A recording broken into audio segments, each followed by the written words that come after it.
Við ætlum það má kannski óbeint segja að við ætlum að halda áfram umræðu okkar hérna áðan stöðu íslenskunnar og unga fólkið.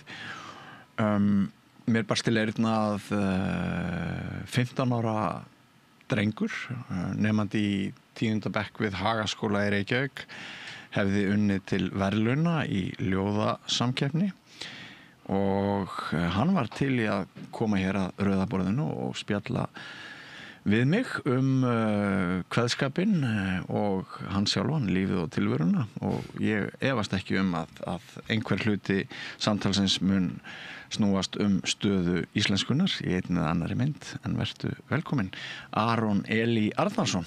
Takk fyrir. Og til hamingju með fyrstu verðlaunin. Við erum að tala sem sagt hérna hvað árlega keppni sem MS efnir til. Já, alveg satt. Já.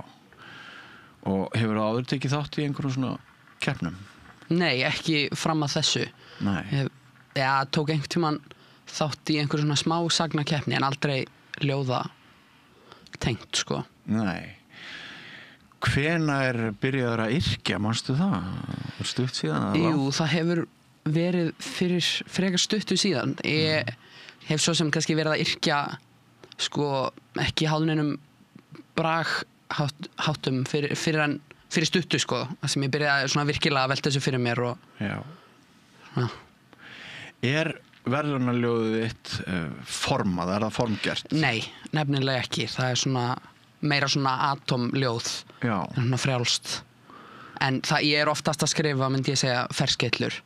Þú ert oftast að skrifa ferskeytlur? Já. Er það cool í dag? Ég held að myndi ekki teljast mjög cool, nei. Ég held að sé ekki margir kannski í 10. bekk sem eru mikið að dunda sér við það, sko. En hvað er það sem að kyndir áfram þann áhuga þeim? Það er sko góðu vinur minn sem að í rauninni kynnti þetta fyrir mér, þessa braghætti. Hver er það? Hann heitir Baldur, þú svo sem veist hver það er. Og eftir það þá það er bara svo gaman að halda í þessar íslensku rætur, finnst mér. Já. Náttúrulega að vera að fylgja einhverju svona. En svo er náttúrulega líka gaman af og til eins og í þessari keppni að skrifa bara eitthvað svona frjálst og leyfa því bara algjörlega flakka einhvern veginn. Já. Hvað hefur þið fundist skemmtilegast að hugsa og skrifa hvað yrkir þau? Það er rosalega bara mjög svona mikið, myndi ég segja. Ég er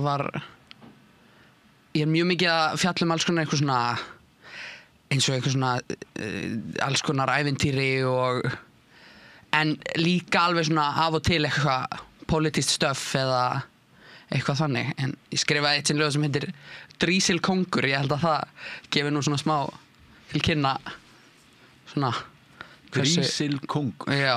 Drísill er djöfull, ungur, er það ekki? Jú, svona púki. Púki, já. Já, nákvæmlega. Já. Og hvað varst að hugsa þá, segirðu? Bara eitthvað bull, sko. Það fjallaði sem sagt einhvern drísil sem að var að borða einhverja súpu sem var eitruð og eitra fyrir honum. Já. En þú nefndir pólitík. Já. Ertu pólitískur? Mjög. Í hvaða átt? Ég myndi segja ég sé mjög vinstri sinnaður. Vinstri sinnaður? Alveg mjög. Hve vinstri sinnaður? Ertu kommunisti? Já. Ég held að sé alveg margir sem myndi segja það. Þú ert kommunisti? Já. Og er það annað sem að kannski ekki alveg hefðbundið í skóla eins og Hagaskóla? Það er ekki margir allavega og mikið svona kannski miklu fleiri myndi ég segja svona hægri sinnaðir. Já. Langar þig að jafna út þann mikla mun sem er á svona efnahagslegu og veraldlegu umhverfi okkar sem búum í heiminum? Já. Nákvæmlega. Félagslegt réttlæti. Ertu svona, já, þú brennur fyrir því? Já. Já. Það passar. Þetta er svolítið magnað. Þú ert augljóslega sko ófeimin við að ganga aðra götu heldur en flestir í kringu því. Hvað heldur að skýri það? Það er góð spurning. Ég held að það sé nú alveg að mörguleiti uppeldinu að kenna. Já. Ég bara alin upp mjög frjálslindu umhverfi og bara Já. alltaf bara tekið öllu sem ég geri bara vel, þannig að Já. það svona lítil hræðsla við að gera bara það sem mér þykir best. Já. Eða Þú getur algjörlega verið þú sjálfur. nákvæmlega.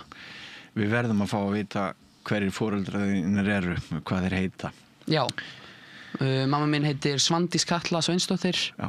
og pabbi minn er Arnar Pétursson og það minn sem sagt næstum því verkfræðingur. Já. Náði ekki alveg að klára námið og pabbi minn er kennari í Hagaskóla. Nú pabbiðin er kennari í Hagaskóla. Já. Hvað kennir hann? Ensku, 10. bekk. Já, einmitt. Pabbiðin kennir ensku. Mamma henn var langt komin í verkfræði þegar hún veiktist. Já. Náði ekki að klára. Nákvæmlega. En þú yrkir á íslensku. Já. Og hérna fyrr var ég að ræða við mann viðkvæma stöðu íslenskunar, hvernig Já. hún er að eyðileggjast og geti horfið okkur út af enskunni. Ertu með einhverja skoðun á því hvernig við getum snúið vörn í sókn? Já, ég held að þetta sé nú að hluta til vegna þess að mér finnst ekki vera nógu mikið af fjölskyldum að tala við börnin sín lengur.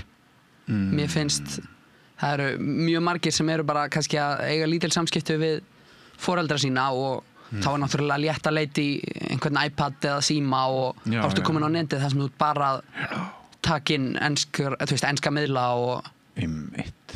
létt að gleyma sér svolítið í einhverju svona. Þannig að foreldrarnir þurfa að taka meiri ábyrgð Já. á þessum samskiptum. Ég myndi segja það, en náttúrulega ekki bara Nei, það. en það er nú eiginlega ekki hægt að kenna börnunum um þetta. Nei, ég myndi ekki segja það. Það er náttúrulega, Já. þá væri þetta ekki að gerast svona mikið, finnst mér, eða svona, ég myndi svona stöðugt. Já. En þú sem sagt ert með áhyggjur af þessari stöðu. Jú, Og þið pabbiðinn ensku kennarin deilið þið þessum áhyggjum? já, ég meina, pabbi minn er náttúrulega mjög góður í íslensku og við höfum alltaf verið að Já. tala mikið. Ég meina, já, ég held að þetta sé alveg mjög svona venjulegar áhyggjur, eða þú veist, ég held að þessu flestir sem að elska þetta tungumál sem að deili þessarum skoðunum, sko. Já. Og þú og jafnaldrar þínir, ræðið þið þetta stundum? Allavega einhverjir jafnaldrar, en svo er það náttúrulega bara mörgum sem gæti ekki verið meira sama, Já. sem eru kannski meira í þessum flokk að vera verið í íslensku og ég meina, þetta er náttúrulega flókið tungumál, ég ætla ekkert að Jú. halda henni öðru fram, sko. Nei. En Það er eitthvað að krakkar á þínum aldri, kannski aðeins eldri, að þeir segi manni að þeir hugsi á ensku og þýði svo enskuna yfir á íslensku og tjási svo við mann á íslensku. Það eru dæmi um þetta mitt, í okkar umhverfi núna, sko. já, það þykir mér ekki alveg nógu gott, sko. Nei, það er ekki góða fréttir í þínum huga. En sko, Aron Elí, nú þegar fyrst ekki hellinga peningum fyrir að vinna þessi ljóðasangjarni. Jú. Hvað veistu, 300 skall? Það passar. Já. Og er það ekki alveg meira háttar hvatning fyrir þig að halda áfram að yrkja? Jú, alveg 100%, sko. Já. Ég finnst það hægt að fá svona mikið pening fyrir bara að skrifa eitt lítið ljóð, ég meina, Já. hvað ætlum maður að fá að maður haldi þessu áfram? Þetta hlýtur að hafa verið gott ljóð. Jú. Og það sem ég langan að þú gerir núna, þú ert með ljóðið, er það ekki í símanum þínum eða þú manst það ekki? Jú, það passar. Og ertu til í að mæla nú ljóðið af munni fram, verðlauna ljóðið í þessari MS keppni? Jú, ég er til í það. Takk að þið fyrir. Að vera ég að tala í bíómyndum, út á landi, dástað kindum, leiðrétta með harðri hendi, skondin ljóð á vini sendi. Út að labba, lengi vel, gleyma úlpu, frjós í hel, í sinfoníu, slá á strengi, veri í sturtu allt og lengi. Að vera ég, ómögulegt, sérstakt, skrítið, djöfulegt, skrítilegur, bagalegur, algerlega agalegur. Að vera ég er einmitt það, ekki hægt að skilgreina hvað, óendanleg hringrás efna sem saman öll að gleði stefna. Þetta frábært. Já, takk fyrir. En þarna ertu með rím og hérna og þú ert nú heldur betur að halda saman þessu ljóði inn í ákveðnu formi, sko. Já, nákvæmlega. Já. Kannski ekki svona mjög stramt en Nei. ég reyna að halda allavega svona einhverju formi. Já. Þetta fyndið, en það líka þarna einhver þráður undir. Nákvæmlega. Já. Hvernig myndirðu sjálfur svona lýsa hugmyndið þín með hugsunum eða kjarna þessa ljóðmáls? Ég myndi bara segja að þetta er náttúrulega svolítið svona fjallar lífið mitt. Þetta er náttúrulega svolítið svona út allt. Já. Menna sérstaklega þarna þessi fyrir 2 erindi. Bara svona allskins svona einhverju litli bútar úr lífinu mínu. Já. Og svo þarna í lokin er ég í rauninni mér er svona að binda þetta allt saman. Já. Af því að það var náttúrulega spurningin var hvað er að vera ég. Já. Og ég held að sé helviti erfitt að fara einhvern veginn að skilgreina það þegar það er svo svona stórkostlegur hlutur eða svona. En það sem er líka svo gott við þetta ljóð er að þetta er náttúrulega grundvallar spurning og ekki síst krakka á þínum aldri. Það er nú að fæðast hjá þér sjálfsmyndin, hver er ég? Hún er náttúrulega orðin til áður en hún er ekki að fæðast en þetta skiptir óbáslega miklu máli núna á þínum tímapunkti. Nákvæmlega. Hver er ég? Þetta er rosalega stór spurning því þú ert einhvern veginn að leysa úr þeirri flækju til framtíðar. Hvað ætlar að gera, verða, í hvað ætlar að setja tíma inn? Nákvæmlega. Já. Nákvæmlega. Það er alveg, og náttúrulega einmitt örugglega mikilvægt að fara að velta þessu fyrir sig núna. Já. Svona þegar maður er að fara í menntaskóla og... Já. Og fékkstu, kom þetta hratt? Varstu lengi að semja þetta? Sko, þetta hljóma kannski svolítið fyndið, en ég held að það hafi kannski tekið mig 20 mínútur að skrifa þetta. Í alvöru? Já. 300 skall fyrir 20 mínútur? Já, ég meina það er helviti góður. Sko, einmitt, það sem er kannski svolítið svona fyndið við þetta, ég skrifaði þetta ljóð eftir að ég var búin að vera í sturtunni allt og lengi. Ég var örugglega í sturtunni í 40 mínútur að skrifa þetta. Eða þú veist, allavega var þar að velta þessu fyrir mér. Þannig að smá svona auka fróðleikur. Það er til fullorðið fólk sem er 5 ára að skrifa bók og hún kemur út og það kaupa bókina 150 Íslendingar og þeir fá minna en 300.000 krónur í sinn hlut fyrir 5 ára vinnu. Já. Þannig að þetta er svolítið vel gert hjá þér, svona í kapitalísku tilliti. Nákvæmlega. Hvað segir kommunistinn við því? Ég segi bara, það er nú eiginlega bara ennþá fyndnara að vera kommunisti og vera... Já, er það ekki? Jú, og vera að græða eitthvað svona alvörni pening, það finnst mér bara að fyndið, sko. Hvað ætlarðu, þú hefur fengið þarna hvatningu eins og við rætum áðan til þess að halda áfram að skrifa, en ertu búin að ákveða hvað ætlarðu að verða þegar þú verður stærri? Svona nokkurn veginn. Það er kannski svolítið, eins og ég segi, svolítið svona fyndið, en mér langar helst að fara í læknisfræði. Já. Svona, ég held ég mun alltaf vera stund einhverja svona list með. Já. En ég held að mér langi ekki að verða atvinnu listamaður. Nei, en þér gengur vel í starffræði þá. Já. Og gengur bara yfir höfuð vel í skólanum. Já. Já, ég myndi segja það. Pabbiðinn kennari náttúrulega sér til þess, er það ekki? Jú, það er einmitt, þegar ég fæ lélega einhvern þá er hann mættur til skólastjórnans. Nei, einmitt. Og í 10. bekk, lífið allt framöndan, ertu búin að velja þér framhaldsskóla? Ég held ég ætla að fara í MH. MH? Já, ég held að það er svona frekar safe. Já, safe, já. Valkostur. Já. Og svona mikill fjölbreytileiki og svona hægt að púsla þessu saman bara eins og maður vill hafa það. Einmitt. Listaspírurnar fara oft í MH. Já, nákvæmlega. En verðandi læknar örugglega líka. En þú ætlar semst að vera svona með báða fætur á jörðinni á sama tíma og þú ætlar að gefa þig að listinni. Nákvæmlega. Já, þetta hljóma bara eins og ansi gott plan. Já. Já. Ég vona það, ég vona að þetta hefnist bara allt saman. Einmitt. Og ef þú myndir halda áfram að yrkja núna eru svona einhver sérstök yrkisefni sem að þér finnst að skipti meira máli að ávarpa, svo maður noti nú þá leiðilegu sögn, Já, tísku nákvæmlega. sögn. Já, ég meina, ég held ég muni nú alltaf að halda mér í pólitísku ræturnar, ég meina, mér finnst það vera mikilvægara núna heldur en bara ever, sko. Já. Það er náttúrulega bara vaxandi alls konar eitthvað leiðilegt stöf alls staðar í heiminum, þannig að ég held að sé... Það er pínu svona, upplifurðu framtíðina svolítið óvissa, kannski. Já, ég myndi alveg segja það bæði hérna á Íslandi og erlendis, sko. Já. Það er náttúrulega svolítið svona, með náttúrulega bara svona Trump og eitthvað, maður er svona ekki alveg viss um þetta allt saman, sko. Það er alveg rétt fyrir. Það er bara ansi margir sem eru mjög hugsi yfir þessu öllu.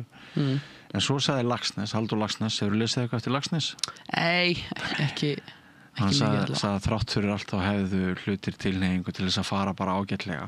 Og jafnvel betur en við sæjum fyrir. Já, mitt, og það hefur náttúrulega upp að þessu hefur ekkert eitthvað svona, hefur alltaf einhvern veginn svona nokkurn veginn hefnast, þannig að gætu nú verið eitthvað vitið því, gætu nú verið eitthvað vitið honum Halldór Laxness. Íslenska heimspekin þetta reddast. Já. Það er nú margt verra en það. Já, nákvæmlega. Já. En Aron Elí Arnarsson, það er búið að vera sönn ánægja að fá að kynnast þér lítillega hér við Rauðaborðið. Stór skemmtilegt ljóðið þitt og þakka þér kærlega fyrir að koma hér og lesa það upp fyrir okkur hlustendur og áhorfendur samstöðarinnar og gangi þér allt í haginn í framtíðinni. Bara takk kærlega fyrir. Bara takk fyrir mig. Og með þessari rúsínu í pilsuendanum kveðju við ykkur hlustendur og áhorfendur góðir. Ég vil þakka öllum viðmælendum við Rauðaborðið í kvöld, okkar tæknifólki og öðrum þeim sem sýna okkur velvild og hlýhug. Ég vil þakka ykkur áskrifendum samstöðarinnar, sérstaklega ætlaði ég að segja. Þegar ég sé áskrifendur þá ég við þau ykkur sem að hafi farið inn á vefslóðuna samstöðin.is og hafið hakað þar við áskrift og greiðið mánaðarlegt framlag til okkar til að samstöðin haldi áfram að vera í loftinu. Það er hlægilega lágur styrkur sem við bjóðum upp á, aðeins 2.750 krónur á mánuði. Munar sennilega litlu fyrir þig ef þú ert á annað borð aflögu fær, en getur munað öllu fyrir þennan fjölmiðil og það að við höldum áfram að vaxa og dafna. Og meðal annars ræða við 15 ára gömul ljóðskáld. En þættinum er lokið í kvöld. Verið sæl. Segðu það á Samstöðinni. Samstöðin er í eigu hlustenda, áhorfenda og lesenda. Sláist í hópinn og gerist áskrifendur.